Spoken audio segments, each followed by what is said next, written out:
The following story is based on the records of the United States Air Force, the files of the Hayden Planetarium, and the actual transcripts of the tapes made by Betty and Barney Hill under hypnosis by Dr. Benjamin Simon.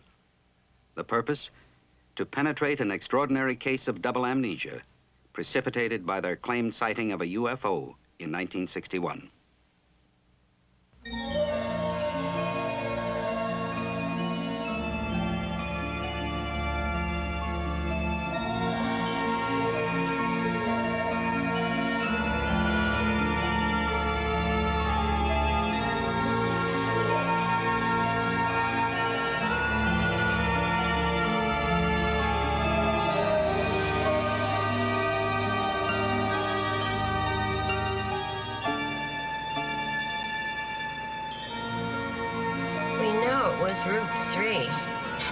Off Route 3, and we've been on every single... Side road, dirt road, dead end, and there's no road, there's no clearing, nothing. Of course there is, we just haven't found it yet.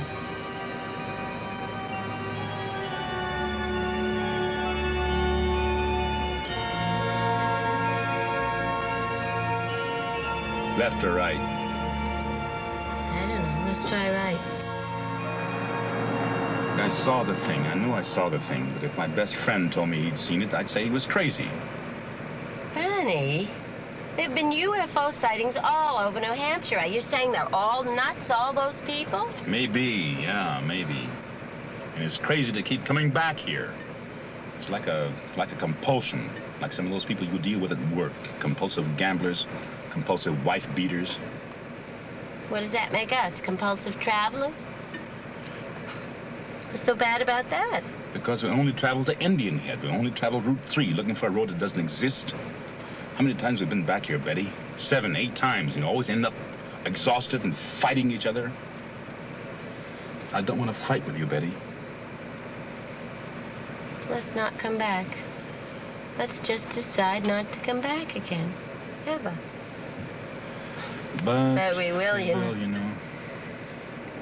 Oh, it's funny how we do that. Say the same thing at the same time.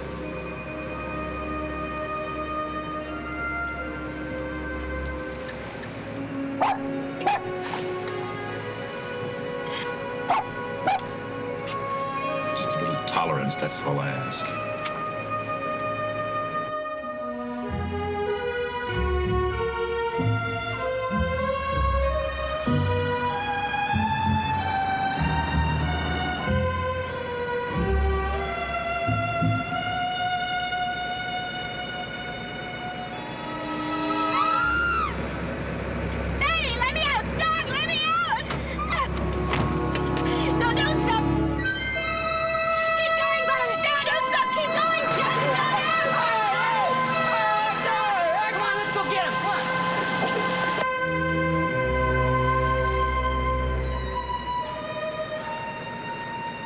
The moon sitting on the ground. That was a dream, Betty. The men in the road, I saw the men in the road. And then I saw the moon sitting on the ground. Dreams are dreams and reality is reality. We almost smashed up this car because you had a dream. Don't do that, Barney. Please. Don't shut me out. Talk to me. Tell me what you feel. I feel that your dreams are dreams, and that reality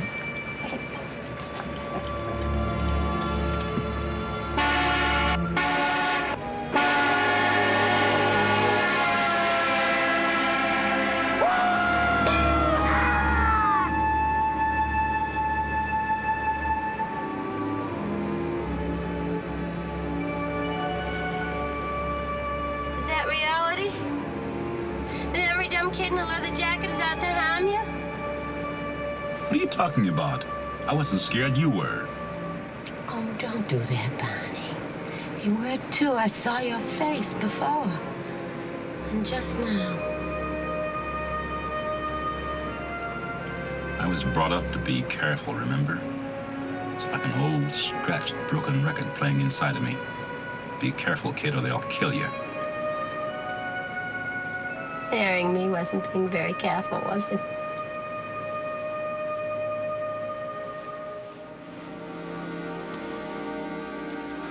I loved you so much, I forgot to be careful. First time in my life, throughout careful.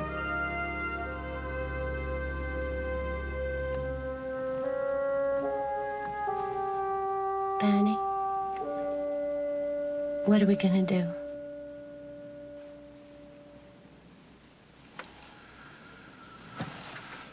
How do I know this thing happened? How do I know I wasn't just seeing things? I'm in this terrible position where I know it happened, but I can't get myself to believe it. And it's bugging me so much that my ulcers are kicking up again. Just when they were getting better. It's worse than that. I'm trying to minimize. I was out of work for 6 months on disability. The doctor said I was suffering from the complete physical exhaustion, anxiety. And Betty was having those nightmares, sudden fears out of nowhere. Things that are really not like Betty. She's so calm. And it's been almost 2 years since the experience? Yes. I keep trying to remember what happened, where we were. There's a whole area that's lost, 36 miles in there, between the time we saw the UFO or whatever and when we heard the beeps. Now, Concord's about where you heard the beeps. There's a beeping sound. Beep, beep, beep. Is there something shifting in the car? I don't know. Uh-oh. Do you think that thing is back again? How strange. Wait a minute. I wonder if I can make the car do that myself. It was at this moment, the beeping, when your memory returned. It's a time previous to this that you can't remember. Yes, Dr. Simon, that's right. I see. We go back there. Weekends, holidays, whenever we get a chance. We were just there a couple of days ago. To Indian Head, you mean? Yes, trying to find... I sort of woke up from a daze and saw the sign, Concord 17 miles. Suddenly, Concord. It was so strange.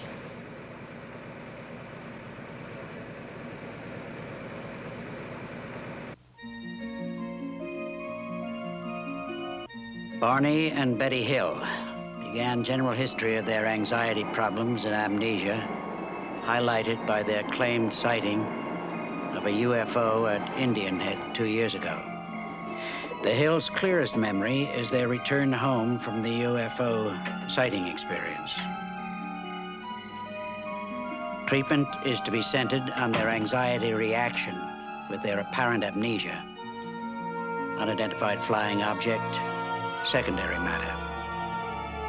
Major job is to determine treatment of patients in overcoming this unique case of double amnesia, most probably by means of hypnosis. Barney Hill, 39, works for the post office, is distinguished member of NAACP, and active in community affairs, Portsmouth, New Hampshire. Well-read, educated, IQ of 140. Previously married, 2 children. Suffers deep guilt about leaving marriage and children, but sees them as often as he can. Also suffers from childhood of racial strife.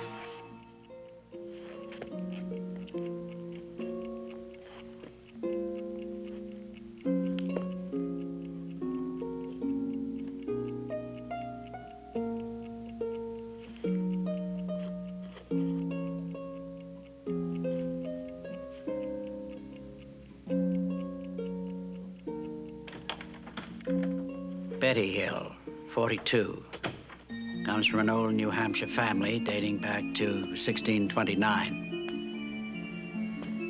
Previously married, 13 years, 2 adopted children, now grown.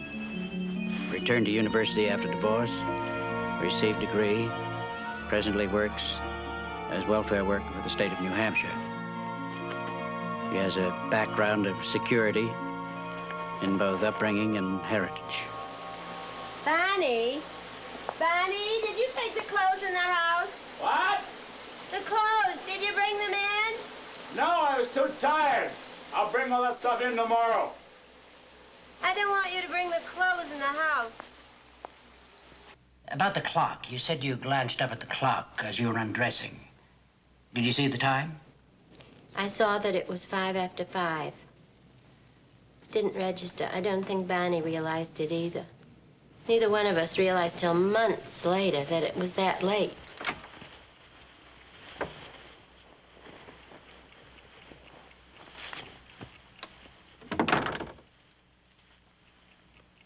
Wasn't that strange, Bonnie? Whatever it was.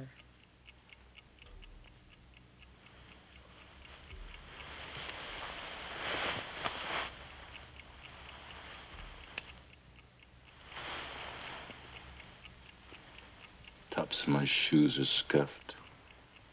What?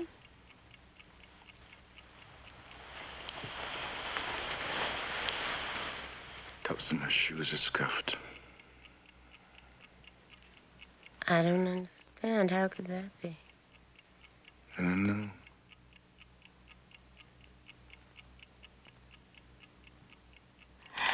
Mr. Hill, when you woke up the next morning, did you experience any particular discomfort on your groin?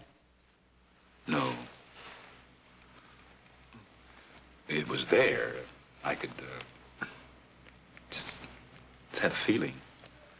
But there was no pain or anything. Well, how much later was it that the warts appeared? Oh, 2 months, I guess, before they actually appeared. Before I actually saw them. But I had a feeling before they actually appeared. So he went to the doctor and he diagnosed it, and by means of electrolysis, he was able to get rid of them. Yes, sir.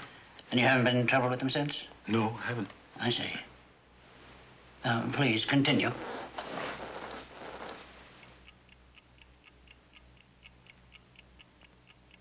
Betty, I don't want to talk to anybody about last night, all right?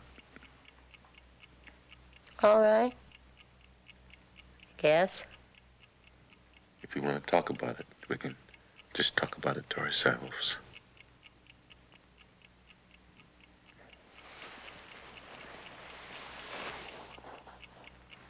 But we can't just not talk about it, you know. I know that. I want to talk about it to you. I don't like feeling alone with this thing. You're not alone with it, love. How could you be? We wondered about it, and we talked about it, and then I asked Bonnie if he thought we could draw what we saw. And he didn't want to do that. But Betty found a way to talk me into it. Well, I'm good at that. And then when the drawings were identical, well, Bonnie thought they were only similar. I wanted to call my sister, and Bonnie didn't want me to do that. He got angry. And then when she wanted me to check for radiation, Bonnie got really upset. Where's the compass? Where's the compass? I don't know what you're talking about, Betty. The compass, where's the compass? I don't know where it is. How am I supposed to know where the compass is? Come on, Bonnie, you're a big help. It's in the drawer where it always is. Why don't you look before you ask? It's always there in the same place. Betty, listen. I think you're getting too excited about all this, and I think you better calm down. I think we just better forget about all this. Bonnie, would you please come outside and look at the back of the car and see what happens to this compass? Janet says a compass works like a Geiger counter. And if the car has any radiation... Oh, Betty, it's all so ridiculous. A car is made out of metal, and any metal would attract a compass. The compass just went crazy. Near the trunk, the spare tire. Not near the battery, or where you'd expect it to. And there were these strange, shiny spots on the back of the car. I finally got Barney to come out and look at them. I figured if I humored her and looked, she'd calm down. Did the spots stay on the car? No, they disappeared. They didn't disappear. At least not right away. What happened is that when I had the car washed, they stayed. All right. Now, let's go on. Janet, it went crazy. Yes, the compass, and there are strange spots on the back of the car. Couldn't call anybody. They laugh at me. No, I'd be embarrassed, and Barney and I decided not to tell anyone, not anyone else. Were you able to deal with that, to live with that? Yes. Well, yes and no. You see, so much of our life was so happy. We'd only been married about a year, and so many things were new, especially for Barney. Why especially for Barney? Well, the only change in my life was that I was married to Barney. I lived in the house where I'd lived for years. I had the same job and the same friends. But for Barney, everything was different. He lived in Philadelphia in what was really an all-black society. And here in Portsmouth, it's pretty much an all-white society. It wasn't just a new marriage for Barney. It was a whole new life and new friends. Barney makes friends so easily. Our best friends then were Jack and Lisa McCraney. Jack's a lieutenant colonel at the Pease Air Force Base, and he and Barney just hit it off. I knew Barney wanted to tell Jack about what we saw. He kept putting it off. But I finally came out with it. The sighting, if it was a sighting, was still gnawing away at me. The sighting itself? No. Whether or not there was a sighting, and whether or not we were seeing things. And Jack just confirmed my suspicion. He said in so many words that anyone that said they saw a UFO was nuts. And that only made things worse, you know. They were our best friends. They were around all the time. We could talk to them about anything at all, except UFOs. That subject was just plain taboo.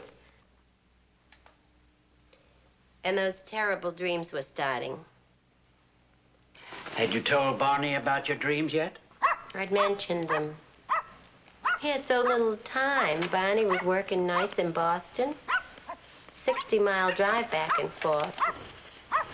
We were, except for weekends, we were sort of passing in the hallway. It's the moon, you idiot. What are you barking at the moon for? Yes, well, I imagine they were long nights for you. Hard on you. Very long. I keep saying this, though, you know, that we were having so much fun. Barney had joined the Toastmasters because he thought he couldn't speak in public. And he found out he could. Then he found out he could make people laugh.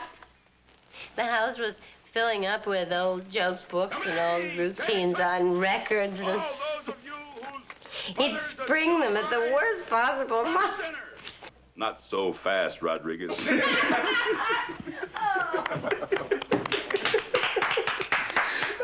Barney, just sit down. You'll be late. Bossy little thing, isn't she? You never knew she was the oldest of 5 children. Just grew up bossing everybody. Do me a favor, Barney. Wouldn't you really like to sit down? Call off your dog, Bossy. Yeah, just like that, it would change. Everything would get terrible. Like that night, Jack and Lisa were having their problems. Lisa knew we thought we had seen something. Somehow we got onto buried Goldwater. Goodness only knows how we got onto buried Goldwater. I heard myself saying, You know, the trouble with you white people Don't call me you white people. Don't ever call me you white people. You can say those white people, but don't include me, Barney Hill. I'm not white, I'm human. Well, I didn't ever say that again. No, you didn't.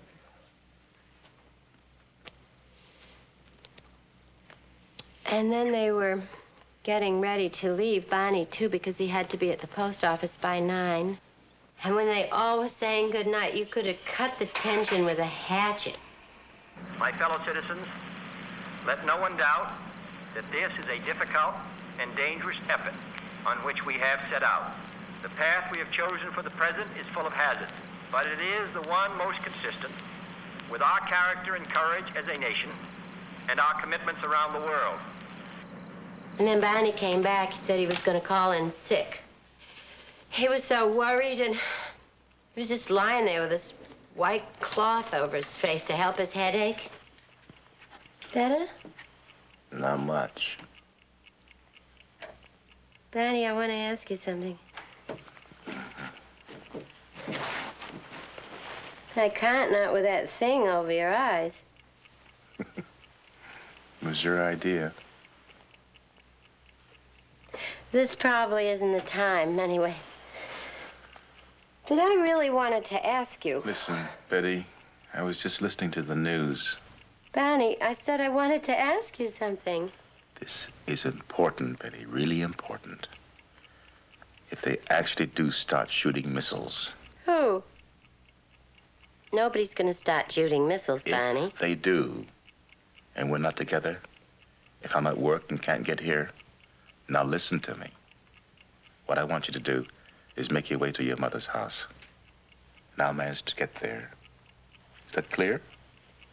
Yes. Yes, sure. Good.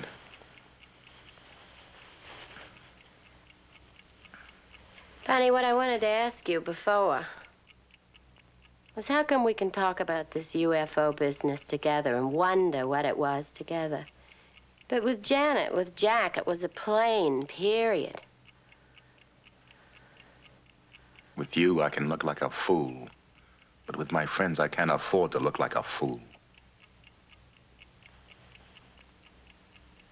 I got to hate that washcloth. More and more, he'd just lie there with it over his face. Just kept calling in sick. Well, I was sick. The ulcers, the headaches. Yeah, I was worrying. I mean, I've always been a worrier, but this is really getting out of proportion. Worrying about things that I didn't have any control over. I really thought we were going to be attacked. By whom? I don't know. Well, I thought Russia, but I don't know. And were the nightmares continuing, Betty? Yes, on and on. I started writing them down. I'd get up in the middle of the night and write till I was exhausted. I had done that before. When things upset me, I would write them down. It would help. You still have a copy of those dreams? Yes, I stuck them away somewhere. You know, that's funny. I'd forgotten I wrote them down. Because I'd like a copy of them, if you don't mind. Oh, sure. I'll look for them. And it was about this time, Barney, that you went to see the doctor, and he suggested that you take a rest, take a sick leave. Yes, it was about this time. So, I just started staying home, trying to relax, work in the garden, read, stuff like that. The kids came more often. I could see them more often. They really liked Betty. I mean, they got along well with her. They really loved her. Because I used to tease her. I told her that it was her cooking they loved. But mainly I was just lying around and reading UFO books.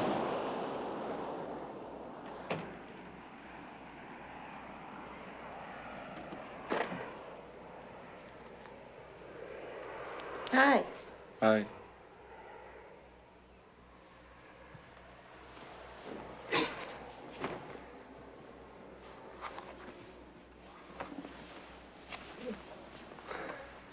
What's the matter? You upset? No, I'm not upset. Why? You weren't smiling. When you came in, you weren't smiling. I didn't notice. I did. Well, obviously you did, or you wouldn't be uptight about it. Well, I'm not uptight.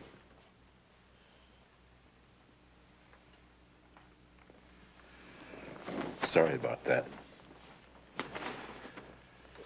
I'm uptight. What about? Well, if I knew. I wouldn't be lying around this house all day, would I? I wouldn't be reading these stupid books. My eyes are falling out until... What?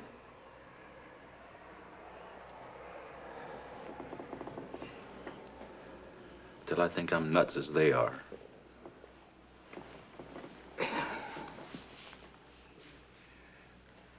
When I asked you to marry me, you said you wanted a psychiatric evaluation. But don't laugh, you may have been right. Oh, what do you mean? I mean that your instincts may have been right. You may have sensed something. Oh, no, my love. Oh, no, you didn't understand. It wasn't you I questioned, it was me. And I couldn't tell you. Tell me what? I still can't. Listen, don't you know by now you can tell me anything?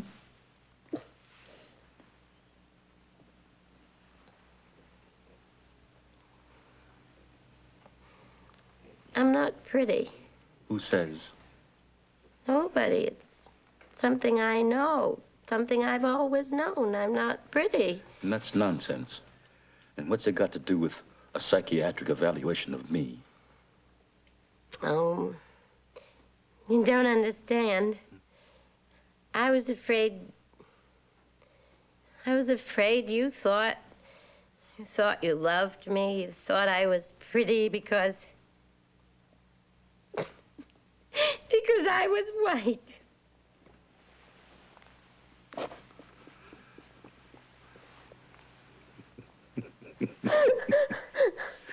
Hey, that's like me being afraid you didn't love me. You only loved my beautiful black body. Well, I do. Oh, well, there's that too.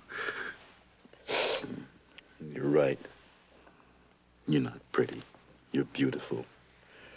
And I see the whole world, Betty. I see every bit of beauty in the whole world in your face. No. I see you, Betty. I see you.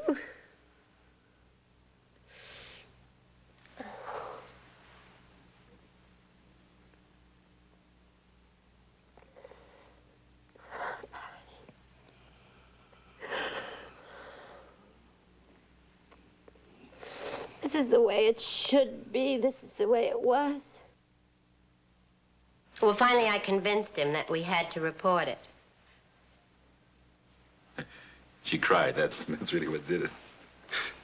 Well, whatever did it, we did call. I wasn't too impressed with how the Air Force handled it. But when Wayne Webb from the Hayden Planetarium contacted us, then I knew that Betty was right. And that we had to tell everything we saw.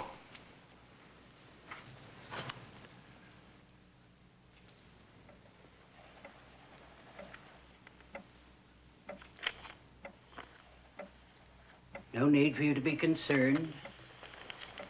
No need for you to be worried. You are deeper and deeper asleep. You are deep asleep. You will remember everything, and you will tell me everything. It is now September 19th, 1961. You will remember everything, and it won't trouble you. Your memory is sharp now.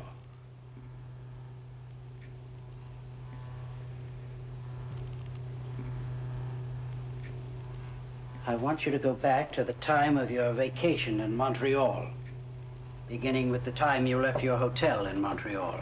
Yes. I want you to tell me in full detail all your experiences, all your thoughts, all your feelings, beginning from the time you left your hotel.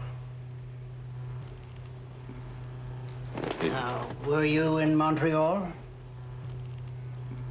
It was approximately 112 miles from Montreal. We were driving from Niagara Falls through Canada. Well, just go on. Tell me about your arrival there.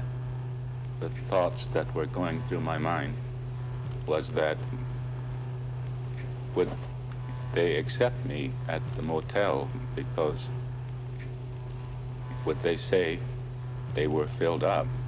And I was wondering if they were doing this because I was prejudiced.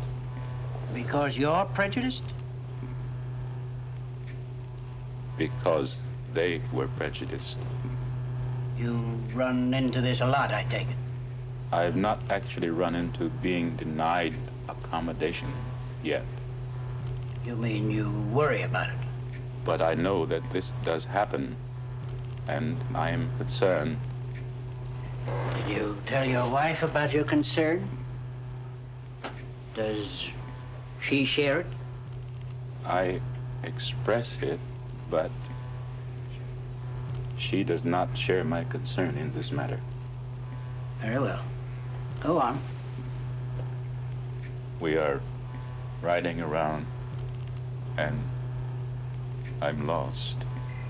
And I'm concerned about the toll gate customs. Why? I have a gun in the trunk of the car, a .32 pistol, and it is hidden in the well of the trunk of the car with the trunk mat over it. And I'm thinking, why did I do this? Why did I bring this gun along? And I know it is all my fears, that I believe the hostility of white people, particularly when there is an interracial couple. Yes, well, go on. Your memory is sharp. Where are you now? Now, we're in the country part of New Hampshire on Route 3, and I'm thinking, I've got to get a hold of myself and not expect hostility when it was no hostility there. And I look up through the windshield. I look up through the windshield of the car where Betty saw a star. Oh, that's funny. But I said, Betty, that is not a star, it's a satellite.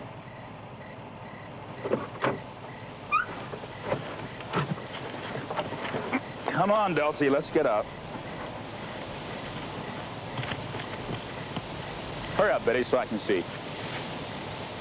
It's not a satellite, it's a plane. Bonnie, what kind of a plane is that? What kind of plane was it?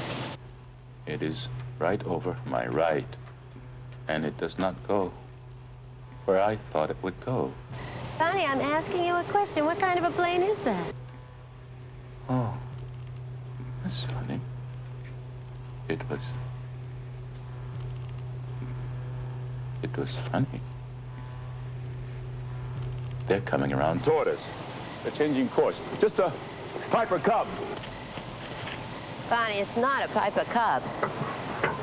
You saw a small plane. Bonnie, that's not a plane. It's still following us. Bonnie, where are you going? I just want to see it. Still there. It's coming closer. It is not. It is not coming closer. Just way up there. Betty, what are you trying to make me believe?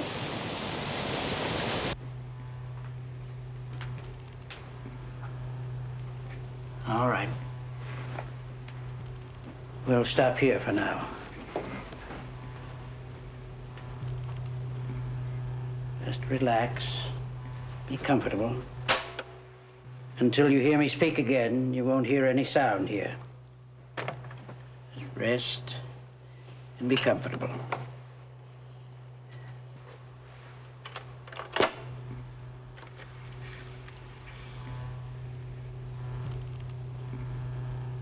All right, you may proceed now.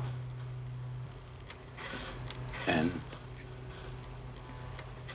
I am wondering, why doesn't it go away? Do you still think it was a small plane? And I'm wondering why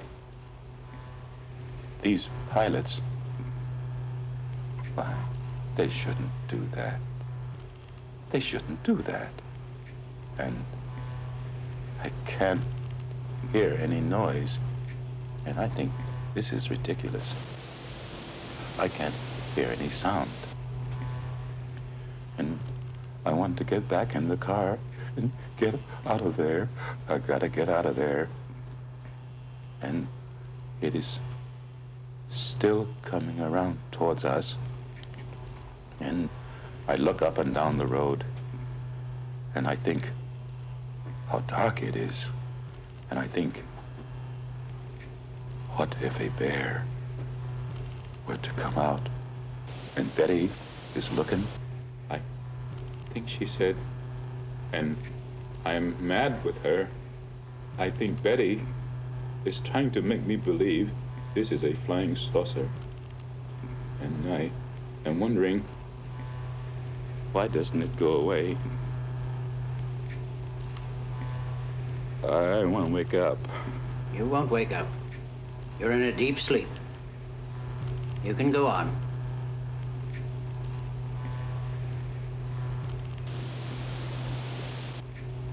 It's right over my right. What is it? I gotta get out of here. This won't trouble you. Go on. You're remembering everything now. And I try to maintain control so Betty cannot tell that I am scared. Oh, I am so scared. Go on. This won't hurt you. Experience it. It won't harm you now.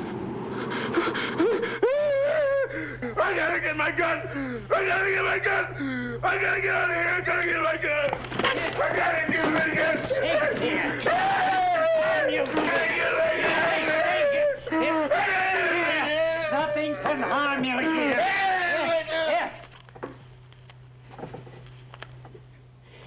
You're in a deep sleep. You can remember nothing. Now calm yourself. Calm yourself. Here, come on. Now come on back. And sit down.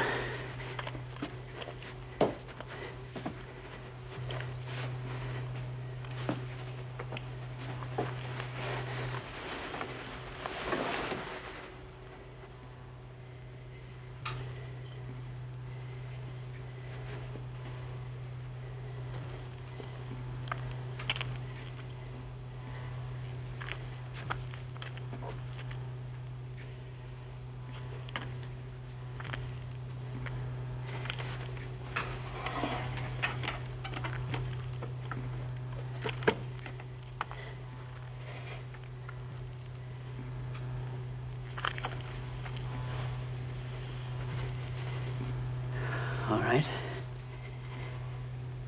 You can wake up now. You can remember everything. Just go on remembering.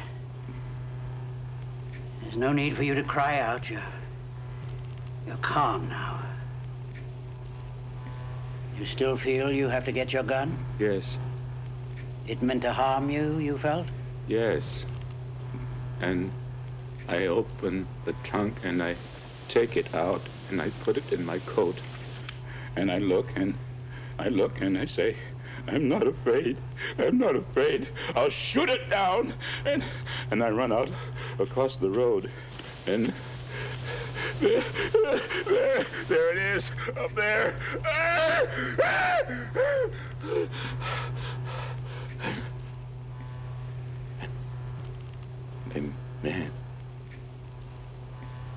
A man. Is he a captain? What is he? And he's looking at me, and I say, no, I have to shake my head. This isn't true. This can't be true. And it's still there. And I look up and down the road, and I think, can't somebody come along and tell me that this isn't there? It's there. Are you sure it's there? Yeah. You're not having a dream? And I touch my right arm. It's not my right, it's my left arm, and it's there. If I let my binoculars fall and dangle, maybe it won't be there.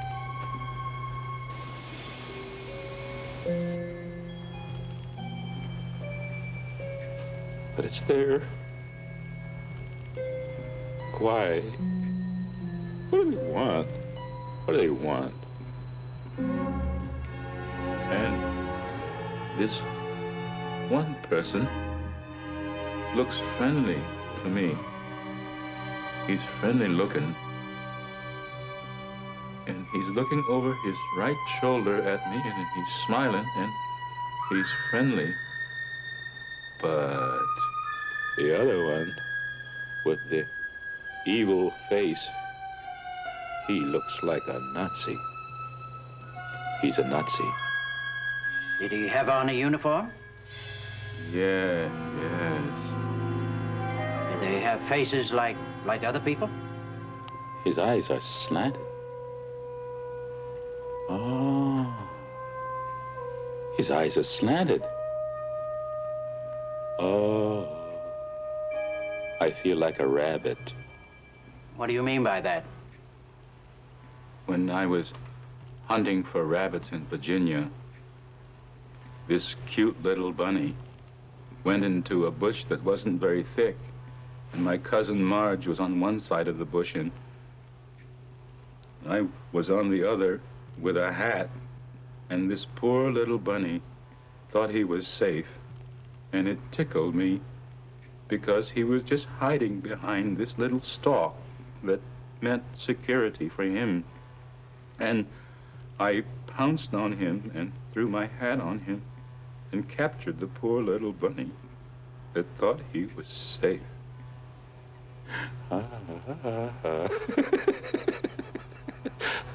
Isn't that funny? I thought of that standing out there in the field. I'm that bunny. I'm gonna be pounced on. I'm that bunny. This creature is trying to tell me something. I can see it in his face. Are its lips moving? No, his lips aren't moving, but he's looking at me and he's saying to me, "Don't be afraid." Did you hear him tell you this? No. You felt he said it? I know. And he said, "Just stay there," he said. And he's telling me not to pull the binoculars away from my eyes. And oh, God, give me strength. I'll fight it off. I'm not afraid. And I run out across the road, and there it is, up there. Oh, those eyes. Oh, can I please wake up? Just a little longer. You'll get through this, all right. I don't understand. The eyes don't have no body. They're just eyes. Oh, Oh, that's what it's got to be.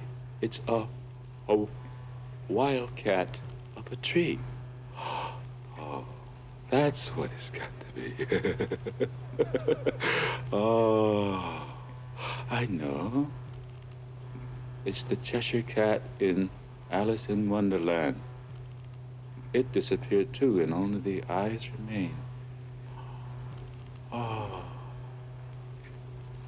You don't seem to be frightened anymore. No, they're not gonna do anything bad.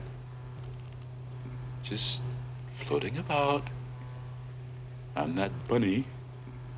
I've been captured, but just floating about. It's so ridiculous, isn't it? Oh, really funny. I wonder where they come from. They're not gonna do me any harm. I wish I could go with them. Oh, what an experience to go to some distant planet. Maybe this will prove the existence of God. Isn't that funny? To look for the existence of God on some other planet.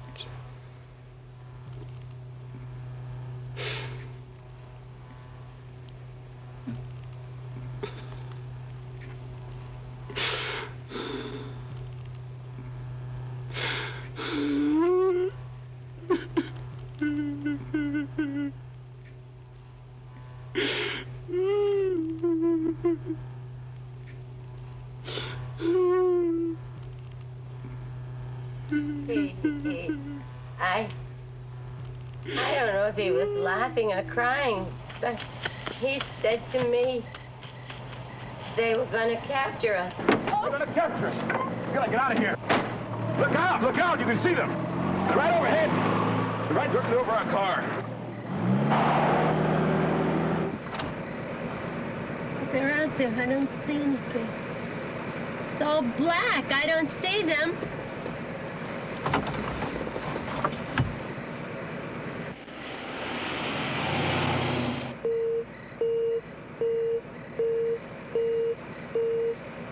What's that? What's that noise? I don't know. Now, just a moment. This was the first series of beeps, when your amnesia begins. I don't want to. There was the second series of beeps, when your memory returned. I don't know. Well, you will remember, clearly.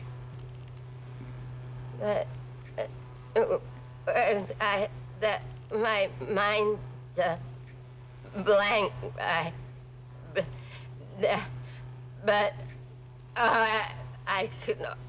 I almost remember. You can remember. Oh, I get this point. I can't get beyond those beeping. You can get beyond it. It's all right. You've never remembered it before. This is the 2 hours you could never remember until now. Because you're there now. It's all right. Go on. Remember. No need to be upset.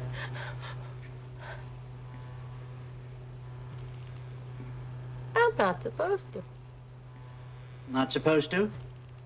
Who told you you're not supposed to? They did. All right. You're calm. Calm.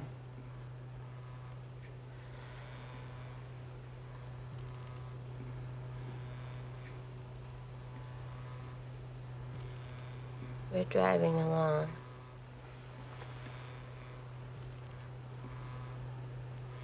I don't know where we are.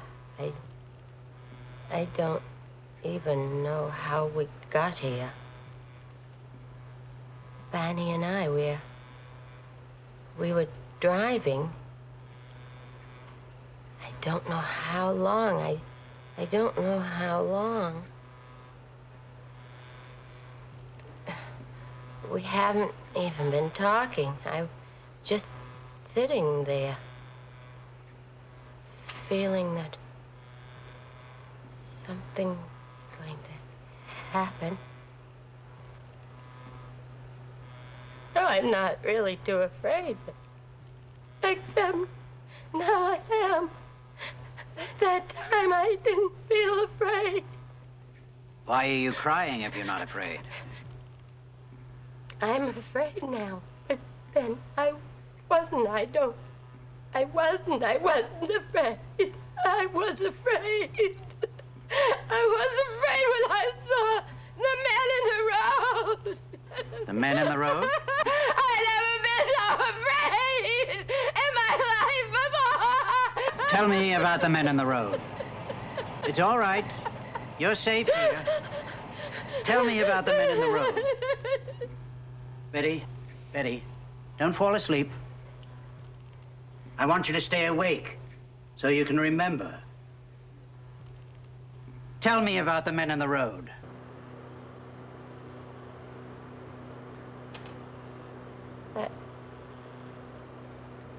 I wasn't too afraid of the men. When I saw them, they were standing there. And I thought, oh, well, you know, they're not so awful. I don't know, I wasn't too afraid when I saw them. They were just, no, I couldn't get a good look at them.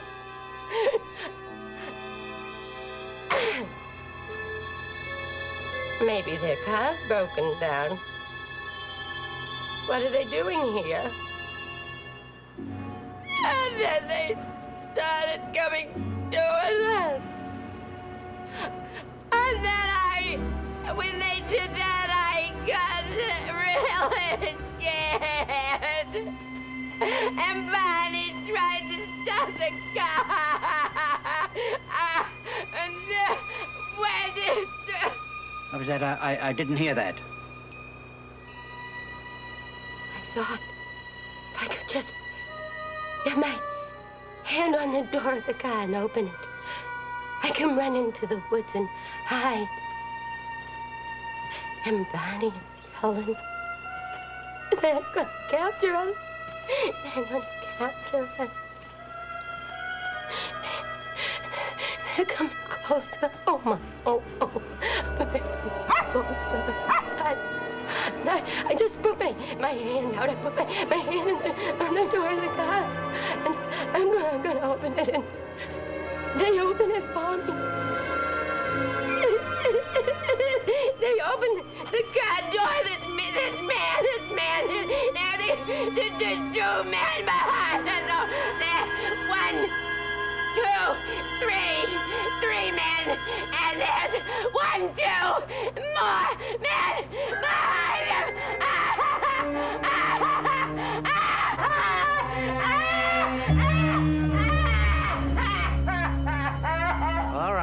All right. You'll stop there for now. You'll be relieved and relaxed. When you wake up, you won't remember anything that's transpired here. Won't remember anything until I ask you to recall. All right. You'll be comfortable and relaxed and at ease.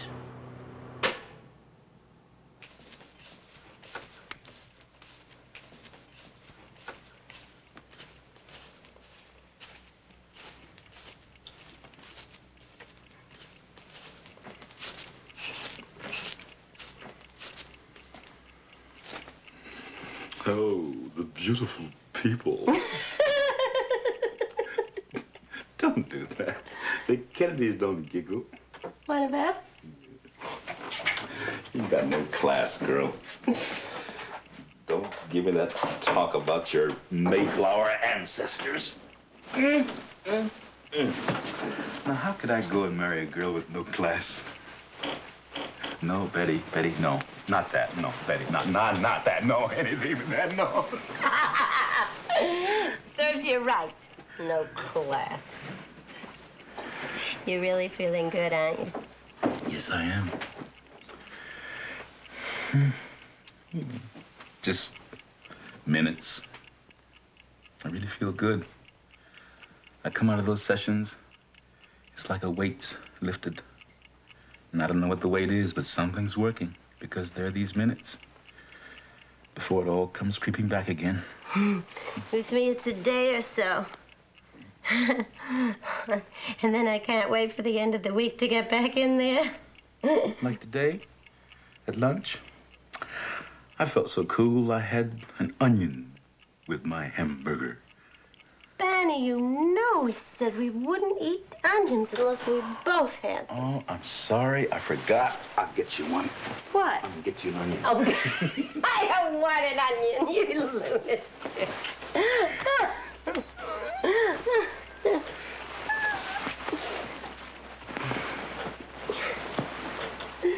It's really strange, isn't it? It really is. So amazed, so curious, just dying to find out what's going on in there. So am I. It's amazing. I didn't think I could be hypnotized. It's so unlike me. Just have to be in control all the time. But I walk in there and bang! I guess I trust him. Me, Barney Hill, trusting somebody. Except me. And him. Yeah, it's funny. I trusted him right away. So did I. Oh, yeah, but you're used to trusting people. You know me. I'm not paranoid. It's just the whole world is out to get me.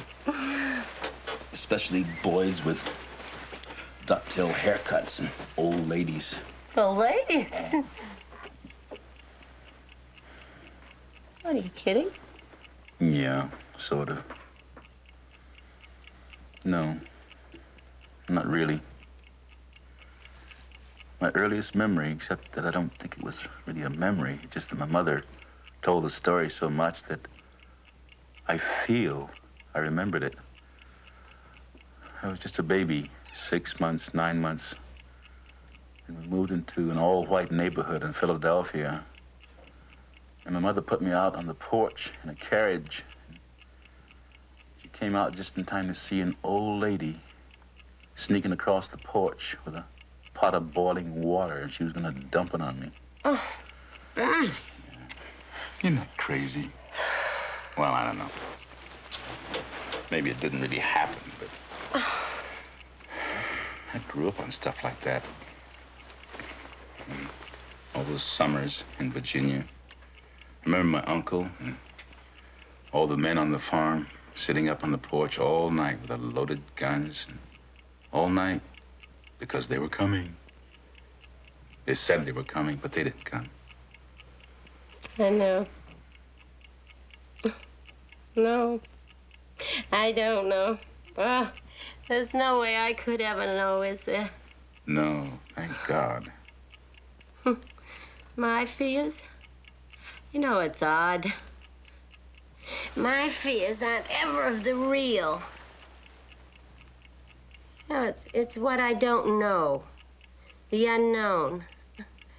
Death, lost time, and really, the unknown. It's not that frightens me. It's not being in control. The idea of not being in control.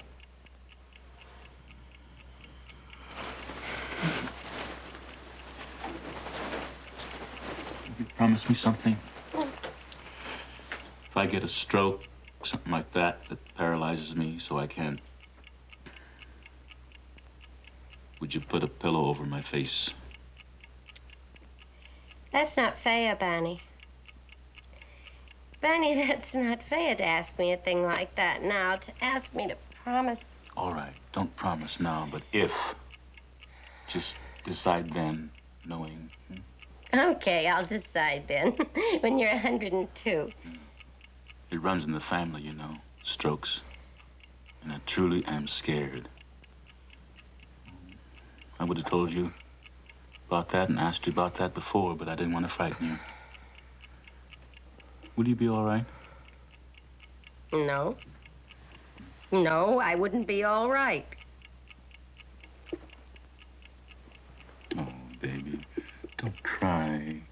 Didn't mean to make you cry. Yes, you did. You did. Everything was just fine. We were laughing. We were fine. You had to spoil it. You had to.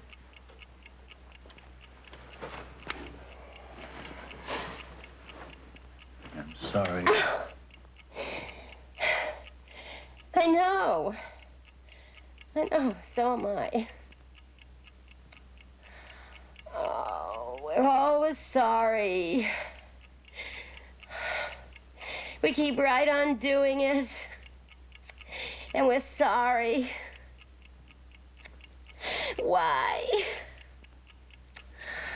Oh, will we ever know why?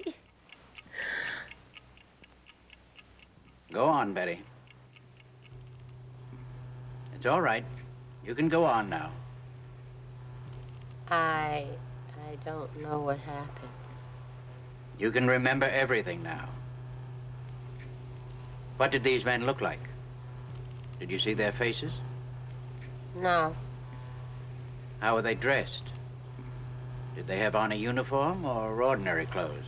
I couldn't say. I don't know. I can't remember. I'm not supposed to remember. All right. Your memory is sharp now. You needn't worry. You can remember everything. Now tell me what happened. What are you thinking now?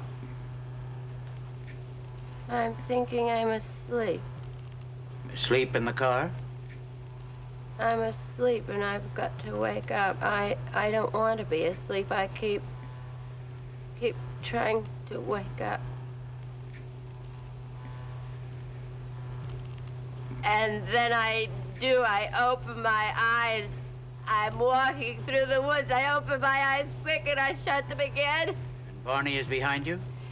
There's a couple of men behind me, and then there's Barney. There's a man on each side of him. And my eyes are open, but Barney's still asleep.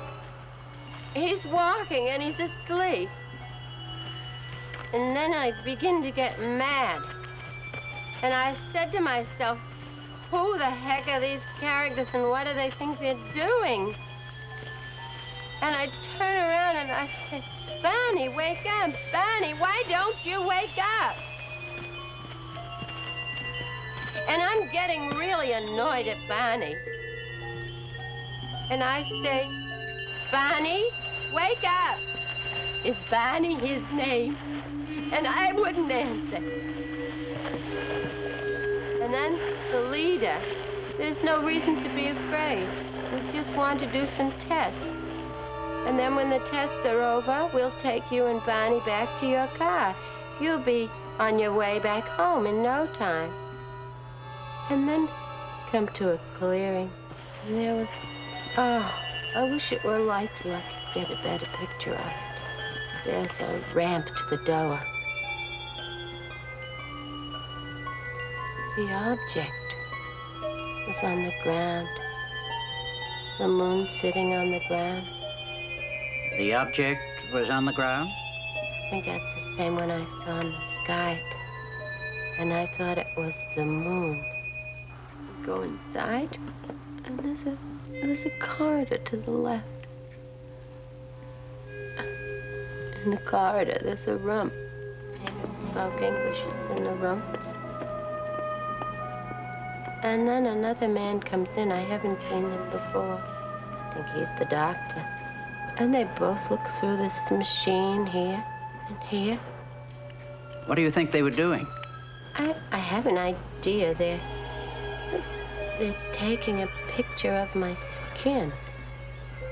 They're doing all kinds of things. And then they took something like a letter opener, only it wasn't, and they scraped my arm here. And then they put the little skin scraping in a piece of cellophane or plastic, something like that. And oh, then they feel my hair, the back of my neck, and take a couple of strands and pull it out.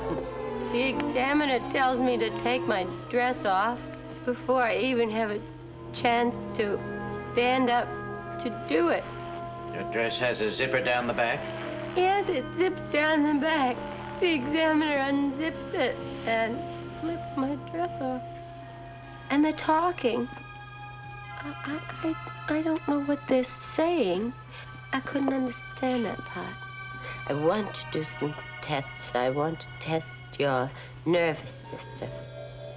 I don't know how our nervous systems are, but I hope we never have nerve enough to go kidnapping people off the highways as you've done. I'm lying on the table. I don't know what they're doing, but they seem so happy with whatever it is they're doing. And they touch me with a needle. Doesn't hurt. It's something like a TV screen. And then they turn me on my stomach and then back over on my back. And I see the doctor has a long needle in his hand. Go on. Go on, it's all right. What are you going to do with that? And he tells me that it won't hurt. He just wants to put it in my navel. It's just a simple test. Stop, it's hurting, take it out! And the leader comes, he rubs his hands over my eyes and says it will be all right. I won't feel anything. The pain's gone away, but still sore when you put that needle in. I don't know why they did that, because I told them they shouldn't do it. Did they make any sexual advances to you? No. I asked the leader, I said, why did you put that needle in my navel? And he said, it was a pregnancy test. And I said, I don't know what you expected, but that was no pregnancy test here. When you had all of these experiences with your dreams, why would you have dreamed all these things? The dreams were the same as the experiences that you felt you had? I figured that in my dreams I remembered what actually happened.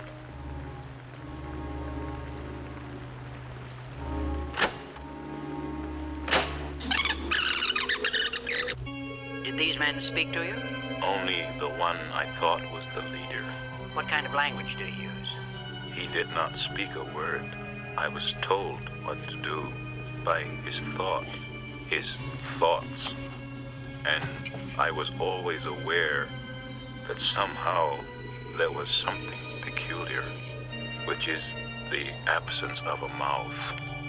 There seem to be indications that a great deal of the experience was absorbed by Barney Hill from Betty, in spite of his insistence that this was his own. And there are definite indications that her dreams had been suggested as a reality. The implications are self-evident. Go on, it's all right. And so then I asked him where he was from. And he asked me if I knew anything about the universe. And I told him, no, I knew almost nothing. But don't judge this country by me. There are people who do know all about the stars. And there was this one big circle, and it had a lot of lines coming out from it. And then to another circle, quite close, but not as big. You think you could draw the map? Yes, I think so. He said these were places they went to occasionally, and the broken lines were expeditions. And I asked him again where his home port was, And he said, "Where are you on the map?" And I looked. I laughed and I said, "I don't know." And he said, "If you don't know where you are, there isn't any point of my telling where I'm from." Or did they actually speak English? I've been telling myself I heard them in English with an accent, but I don't know. Could it have been thought transference? No. I knew what they were saying, and they knew what I was saying, but I knew what they were thinking. I knew what they were thinking. And I said, "You promised I could have the book." And he said, "I know it, but the others object." And I said, but this is my proof." And he said, "That's the whole point. They don't want you to know what happened. They want you to forget all about it." I won't forget about it. You can take the book, but you can never, never, never make me forget.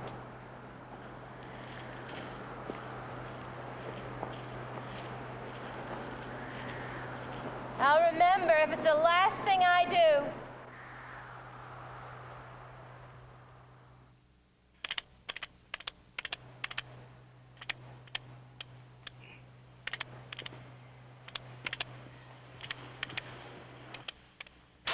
Why do you think they were examining your skin?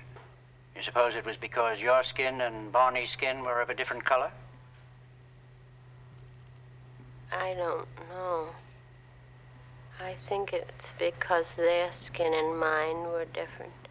And I started to get out of my car, and I felt myself supported by two men, and my eyes were closed. Now, just a minute. Didn't Betty tell you this? No, Betty never told me this. But didn't she have dreams of this and talk to you about them? Betty said that we were inside a UFO in her dreams, not how we got there. Yes, but didn't she tell you that you were taken inside? Yes, she did. Well, then she told you everything that was seen inside. About being stopped by these men?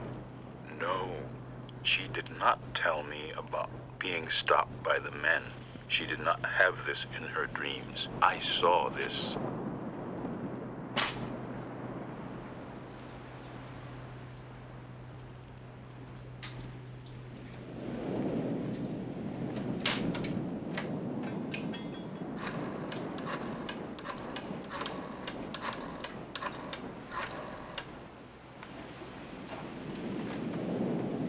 General Davison, please. Jim. Men. Look, I've got a problem. As I see it, there are four possibilities. One, they're lying. Now, I can discount that because they're honest people, high integrity. Two, there's a case of dual hallucination. Well, it's improbable for reasons I won't go into.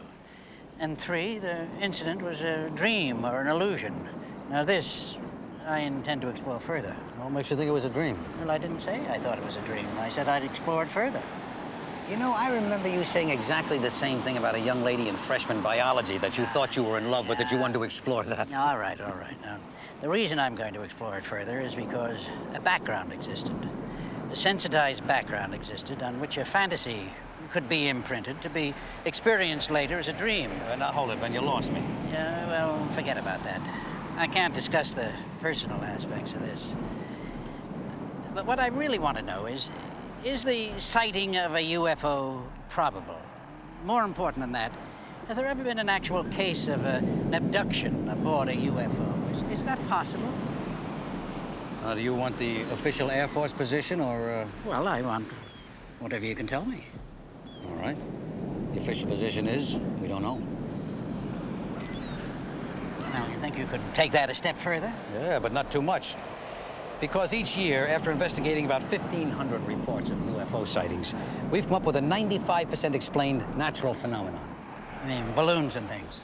Balloons, weather inversions, kooks, and 5% unexplained. Now, that unexplained is never denied. We just file it under the heading of insufficient data. But Ben, as a friend, I tell you, I wonder about that 5%. There are just too many reports, good people, sound people, and we can't seem to find any answers that make any sense. So as for the sightings, yeah, I really wonder about them. But for an actual abduction, now that I never heard of.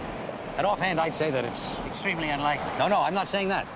What I'm saying is, I think a sighting is possible. But an abduction? Ben, I'd have to have an awful lot of proof, an awful lot of facts. So you're saying that without the facts, you'd consider it highly improbable, even impossible? Yeah, Ben, that's what I'm saying.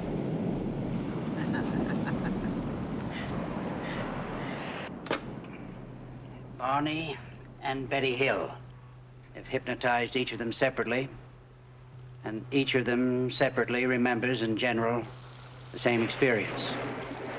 I suspect that in this stage of therapy, the sighting of an object, which could possibly be a UFO, triggered an externalized fantasy, a fantasized trauma which the Hills have projected their inner turmoil. I just had a hysterical thought. What if Dr. Simon were a spaceman? Oh, Betty, don't be ridiculous. Neither Barney Hill nor Betty Hill realize that their experience, as described, is almost identical to the long report that she wrote about her dreams. If he changes his mind and decides not to let us start listening today. Of course he's gonna let us listen. He said so. Oh, Barney, don't be ridiculous.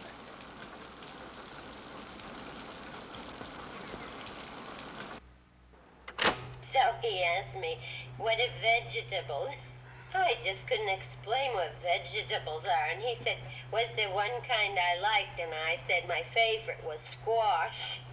And he said, tell me about squash. So I said it was yellow usually. And he said, what's yellow? And I started looking around the room, and I couldn't find anything yellow at all. Now, I want to read something to you. He asked questions. What did vegetables look like? My favorite one, squash. What did it look like? I tried to explain the color of it and looked for some yellow coloring in the room, but could not find any. It's from my dream. What I wrote down. Yeah, well, now, I want to explain something to you that you probably know already. The rules that operate for the conscious mind don't operate for the unconscious mind. Things are and are not all at the same time.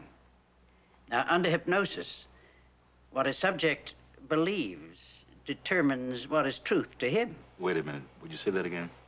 Well, in other words, what comes out under hypnosis, you believe to be true. It is true for you. But a fantasy or a dream can be as true for you as reality. I said I hoped that somehow we would meet again. Maybe he would come back. And he said, well, he would try. And then they all turned and started to go back.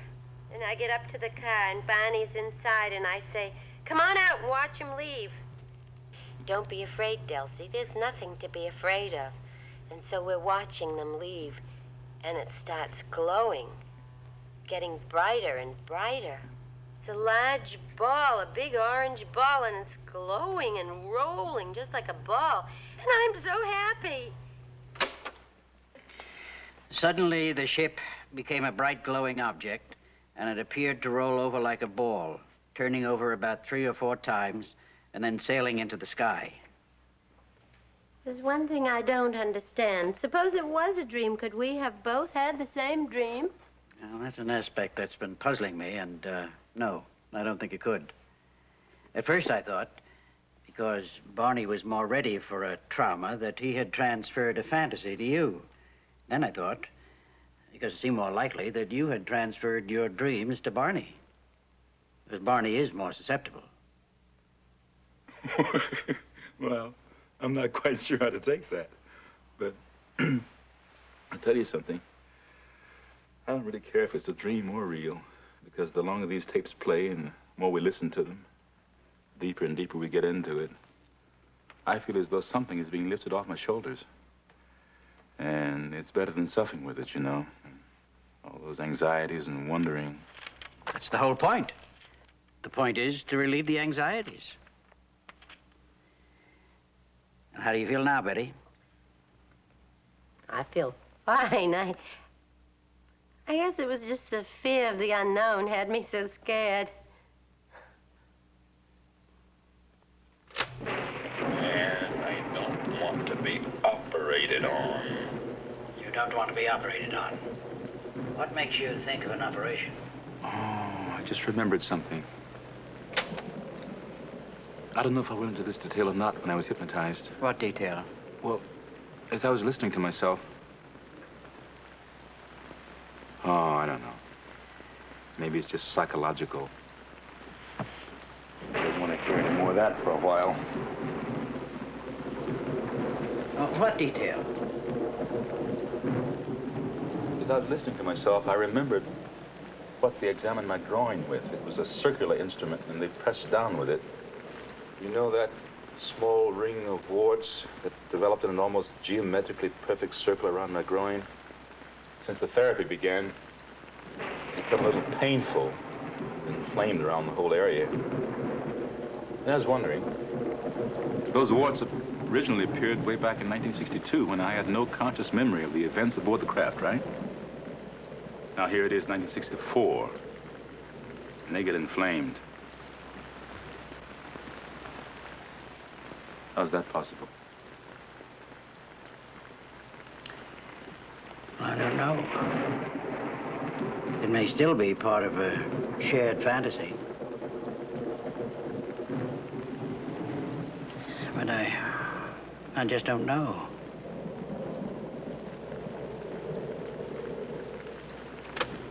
I want to wake up. You won't wake up. You're in a deep sleep. You can go on.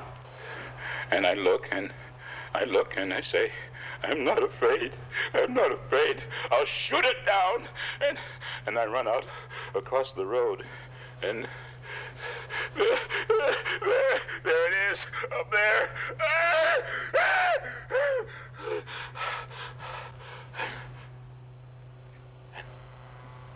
And man,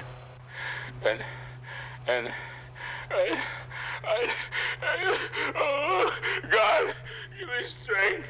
I'll fight it off. I'm not afraid. And I run out across the road, and there it is, up there. Oh, those eyes. Oh, can I please wake up? Go on. This won't hurt you. Experience it. It won't harm you now. I gotta get my gun. I gotta Can I turn it off? No. I gotta get out of here. I gotta get my gun. I gotta do this. I don't like them putting their hands on me. I don't like them touching me. It's all right, Barney. Now just be calm. It's all right.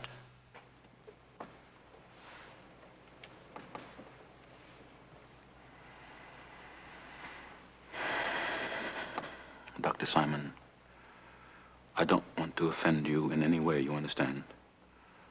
I have a great respect and admiration for you. And I can only thank God that we came to you with all this. But your theory about dream or fantasy, it's real. It did happen. I know that now.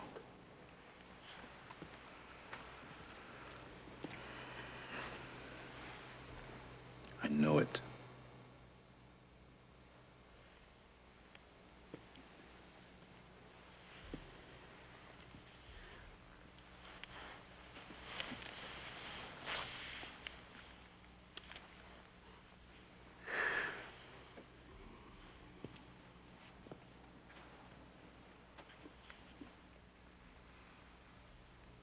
Dr. Simon, I haven't said before either how grateful I am.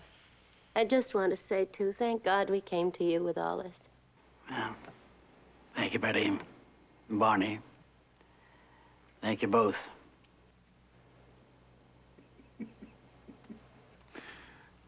I had the feeling, listening, that I gave you a few bad moments there.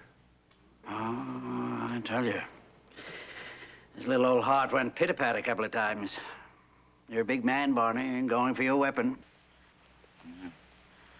I had that gun in my coat the whole time. Can you believe that?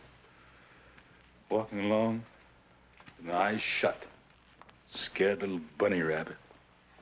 And a gun in my coat, and you didn't have a gun, and you're half my size, and you're telling those creatures off. Mighty Mouse. What in the world was I so afraid of? Betty, you had a good time. Well, what do you think? He must have given it some thought.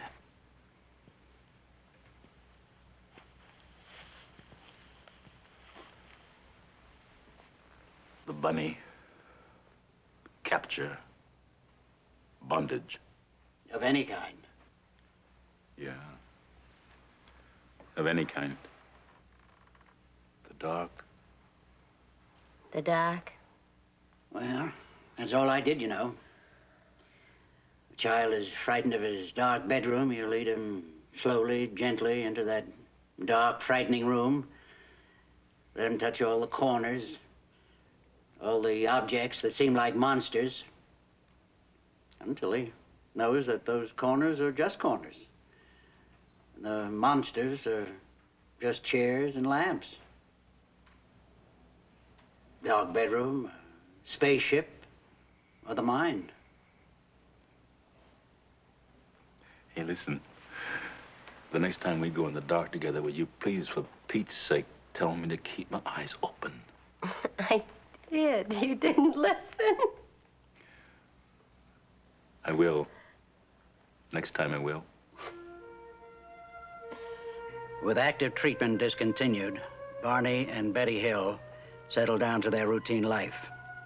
Betty Hill's schedule as a social worker for the state of New Hampshire was both demanding and rewarding. Barney Hill continued in normal fashion at the post office department and increased his community and political activities. He served on the board of directors of the United States Civil Rights Commission, the NAACP, and the Anti-Poverty Program. As their doctor, I felt that their treatment had been successful. The primary purpose, to penetrate the amnesia in order to relieve their anxieties, had been accomplished. The question concerning the real or fantasized aspects of the trauma remains a question. Daddy, you were so silly. And I'm so proud of you. Oh, so proud. You remember when we were in the middle of all that mess? We were fighting all the time about just everything. Well, I told you. No, well, first you said that. Well, you know, you were talking about if you had a stroke, and you asked me if I would be all right. I remember. And I told you I wouldn't be. Well, Bonnie, that's not true what I said. I would be all right. You know why? Because you've given me so much love, so much laughter, snatches of song. Last the rest of my life. So I could be alone if I had to. And I would be all right. And you made up for every bit of unhappiness that I've experienced in my whole life.